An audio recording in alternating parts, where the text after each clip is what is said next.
You know, we've all sort of been led to believe that the most successful leaders, they're the lone geniuses. Ones with all the answers. Exactly. The ones charging ahead, maybe inspiring that almost cult-like following we sometimes see. Like GE's Jack Welch, Yeah. right? Revered for his smarts and, well, just sheer force of will. Yeah, that archetype. But what if that whole traditional hero leader thing, the power, fame, personal glory, what if it's not just outdated, but actually kind of holding us back? That's a really interesting question. So today, we're doing a deep dive into a really illuminating perspective on leadership. It draws from the insights of Dr. Surya Ganduri. Right. Dr. Ganduri and his very practical framework, the 5 pillars of purposeful leadership. It's quite structured, actually. And our mission here really is to understand why that old way isn't working so well anymore in this complex world we're in. Yeah, and to really unpack this new philosophy Ganduri talks about, the one he says unleashes human magic in companies. Human magic. I like that. Okay, so get ready, because this might shift how you think about real leadership. Definitely. Okay, let's start with that myth we mentioned. The idea that, successful leaders just figure it all out on their own. Yeah, the source really tackles that head on. It says it's not just a myth, but explains how it was built on this idea of individual smarts, needing validation from, the best schools, the best jobs. Right, and success was measured by power, fame, glory, and money, of course. Can't forget the money. No. But what's really fascinating now is seeing how that appeal, that hero saves the day leader, how it's really faded. It has, hasn't it? Yeah, and the source gives some very clear, practical reasons why that model just doesn't fit today's world. It's pretty critical to grasp these changes, I think. Exactly. And Ganduri details these reasons why the hard-charging, profit-first hero is falling out of favor. Today's world is just so fast-paced, complex, unpredictable, really. Totally unpredictable. No single person, no matter how brilliant they are, can possibly have all the answers. It's just not realistic. So decision-making has to be more spread out. It has to be. It needs collective intelligence now. That old top-down model, it just doesn't compute anymore. Right. And it's not only about the complexity, is it? No, not at all. There's also this huge shift in what people expect from a company. You mean beyond just making money? Exactly. The purpose of the company, it's why. That's becoming way more important. The source really emphasizes this.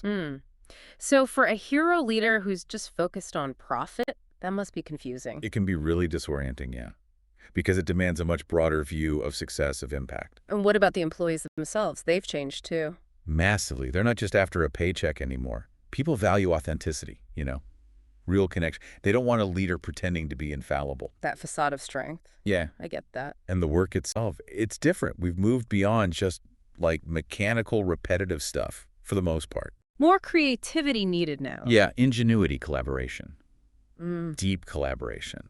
And that kind of work just doesn't flourish under some dictator, Makes sense. And maybe the most dangerous part, a hero leader, getting caught up in the power, the fame. Yeah. Surrounded only by people telling them yes. The yay-sayers. Right. They can get so disconnected from reality, from their own teams. And that kills feedback, right? Stifles new ideas. Absolutely. It ultimately undermines the whole organization they're supposed to be leading. It's like a self-fulfilling prophecy of failure in a world that demands adaptation.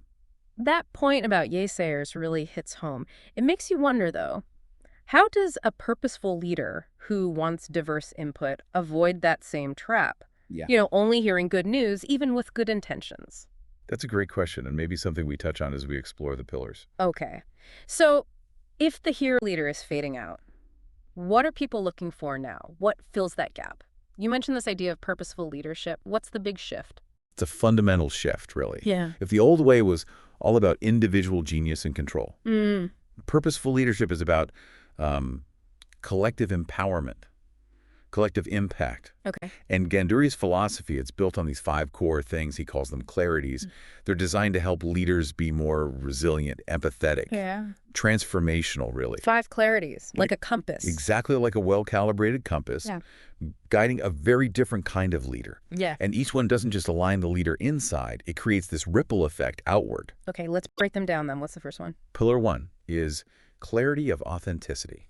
Authenticity. Okay, what does that mean in this context? Not just be yourself. It's deeper than that. It's about the strength you find in being real, vulnerable even, transparent, The source argues that, in a world that craves real connection, a leader who genuinely knows and embraces who they are, strengths, story, flaws, and all, Yeah. builds way more trust, more resilience. It's about making sure your words, your actions, your intentions, they all line up consistently. Okay, I see. And that unlocks that human magic you mentioned, when people feel safe being real, too. That's exactly it. The impact is huge. Authenticity, it builds trust through transparency, yes, but it also inspires others to show up fully, genuinely. Create psychological safety. Precisely. A culture of honest expression, it's really the antidote to that old facade of strength. Got it.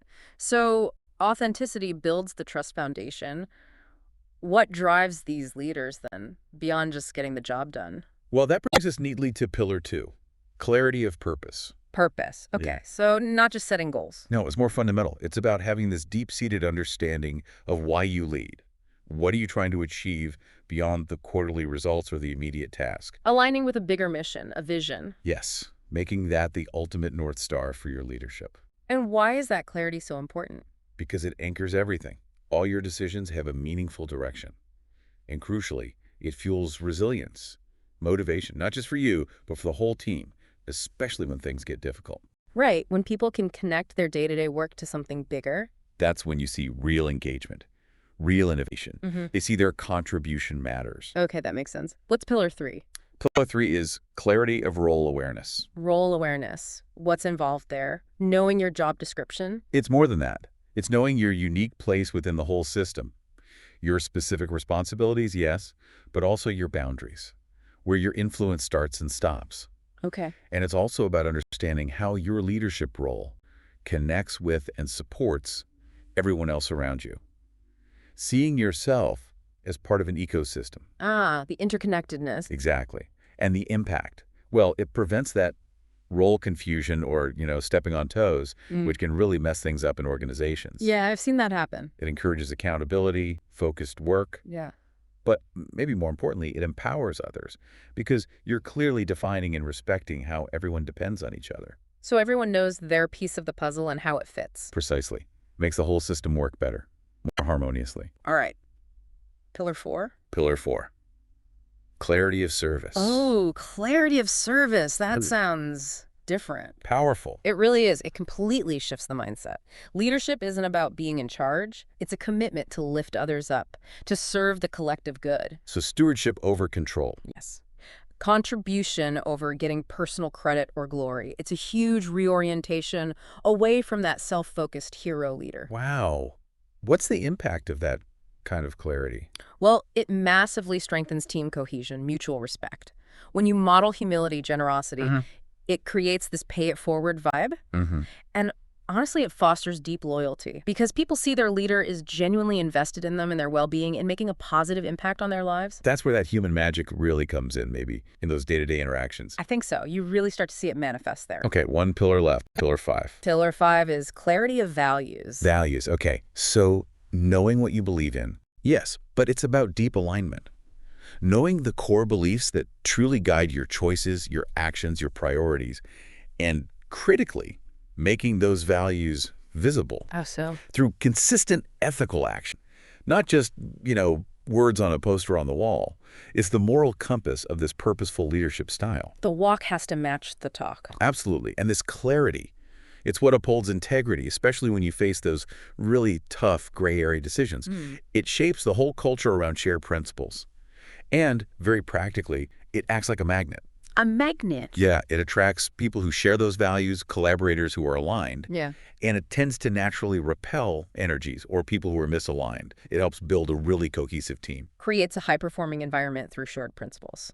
Got it. Exactly. So taking all 5 of these pillars together, what does this really mean for you, the listener, as you, navigate your own career or think about the leaders you work with? Well, these 5 pillars, authenticity, purpose, role awareness, service, and values. They're not just like a checklist of nice-to-haves. Yeah. They really do function like that well-calibrated compass we talked about. Providing structure. Yeah, a grounded but also dynamic structure for leading in a way that's resilient, empathetic, truly transformational. Yeah. It's such a clear departure from that old hero model. It feels like a much more needed approach for today. I agree.